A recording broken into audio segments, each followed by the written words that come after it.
Welcome to ரூப்ஸ் kitchen. நான் உங்கள் ரூபினி. இன்றைக்கி நம்ம சேனலில் இன்ஸ்டண்ட்டாக வாழைப்பூ வடை எப்படி செய்கிறதுன்னு வாங்க பார்க்கலாம்.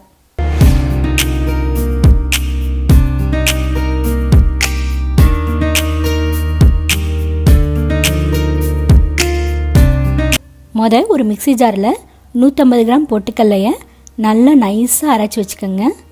தண்ணி எதுவும் ஊற்றாமல் எப்போவும் நம்ம பொட்டுக்கடலை மாவு அரைக்கிற மாதிரி அரைச்சி வச்சுக்கலாம். இப்போ அது தனியாக இருக்கட்டும். நான் இன்றைக்கி ஒரு மீடியம் சைஸ் வாழைப்பூ எடுத்திருக்கேன். இதை நல்லா க்ளீன் பண்ணி மோரில் ஊற போட்டிருக்கேன். மோரில் ஊற போட்டால் தான் கலர் மாறாமல் இருக்கும் நம்ம க்ளீன் பண்ணி முடிக்கிற வரையும். இப்போது இந்த பூவில் நடுவில் இருக்க ஸ்டெம்மையும் தோலையும் எடுத்து க்ளீன் பண்ணி வச்சுருக்கேன். இப்போ ஸ்டவ்வில் ஒரு கடாயை வச்சுக்கோங்க. அதில் ஒரு 4 டம்ளர் கிட்ட தண்ணி ஊற்றிக்கோங்க. இப்போ இதில் நம்ம ரெடி பண்ணி வச்சுருக்க வாழைப்பூவை இதில் சேர்த்துடலாம். இது ரொம்ப கொதித்து வேகணும்னு தேவையில்லை. ஒரு 2 நிமிஷம் 3 நிமிஷத்தில் அழகாக கலர் மாறும். கலர் மாறினது இதை நம்ம ஆஃப் பண்ணிடலாம். மேக்ஸிமம் 5 நிமிஷத்துக்கு மேலே இந்த வாழைப்பூவை கொதிக்க விட்டுறாதீங்க, டேஸ்ட்டே மாறிடும். பாருங்கள், கலர் நல்லா மாறி வருது. இப்போ நம்ம ஸ்டவ்வை ஆஃப் பண்ணி கொஞ்சம் ஆறுனதும் இதை வடிகட்டிடலாம். இது போல் ஒரு ஸ்ட்ரெயினர் வச்சு இதை நல்லா வடிகட்டி எடுத்துருங்க. நல்லா கொஞ்சம் கூட தண்ணி இல்லாமல் இதை நல்லா பிழிஞ்சு எடுத்துருங்க. ஏன்னா நிறைய தண்ணி இருந்தால் நம்ம வடையாக தட்டும்போது நல்லா வராது.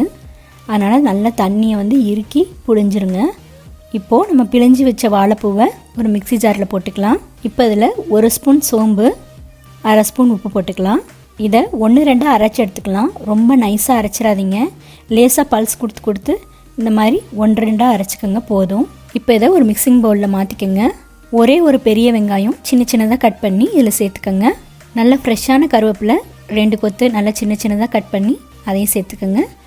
கூடவே கொஞ்சம் கொத்தமல்லி தலையும் சின்னதாக கட் பண்ணி சேர்த்துக்கோங்க.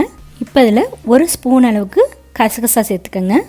இப்போ இதில் காரத்துக்கு தேவையான அளவு பச்சை மிளகா சேர்த்துக்கலாம்.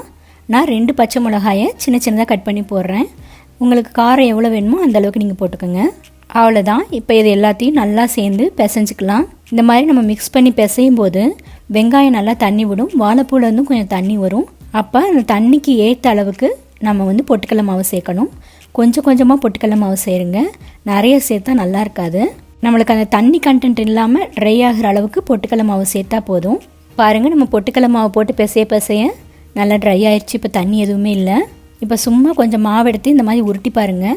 இந்த மாதிரி கையில் ஒட்டாமல் நம்மளுக்கு தட்டுற அளவுக்கு வந்துச்சுன்னா பதம் கரெக்டாக இருக்குது.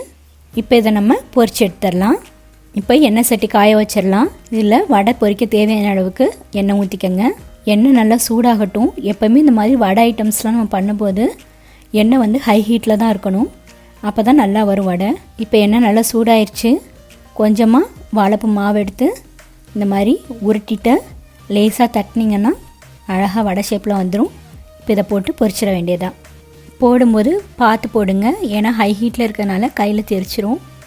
அதே போல் இது பொரியறதுக்கு ரொம்ப நேரம் ஆகாது. டக்குன்னு கலர் மாதிரி சீக்கிரம் வெந்துடும். நம்ம எப்போவும் கடலைப்பருப்பை ஊற வச்சு அப்புறம் வாழைப்பூவோட சேர்த்து அரைச்சி மசாலா வடை மாதிரி நம்ம போடுவோம். அது மாதிரி இல்லாமல் இது இன்ஸ்டண்ட்டாக பண்ணிடலாம். வாவ், பாருங்கள் கலர் எவ்வளோ அழகாக மாதிரி சூப்பராக வந்திருக்குன்னு. வாழைப்பூ க்ளீன் பண்ணுறது மட்டும்தான் வேலை, மற்றபடி டக்குன்னு இதை பண்ணி முடிச்சிடலாம். ஒரு நார்மல் வாழைப்பூவுக்கு எனக்கு 11 வடை வந்திருக்கு. நல்லா முறுமுறுன்னு சுட வாழைப்பூ வடை ரெடி. இது மசால் வடை போல் இருக்காது. நீங்கள் எதுவுமே சொல்லாமல் இதை கொடுத்து பாருங்கள். மட்டன் வடைன்னு தான் சொல்லுவாங்க. அந்தளவுக்கு இது டேஸ்ட்டாக இருக்கும். ஈஸியான ப்ரிப்பரேஷன், உங்கள் எல்லாருக்குமே ரொம்ப பிடிக்கும்.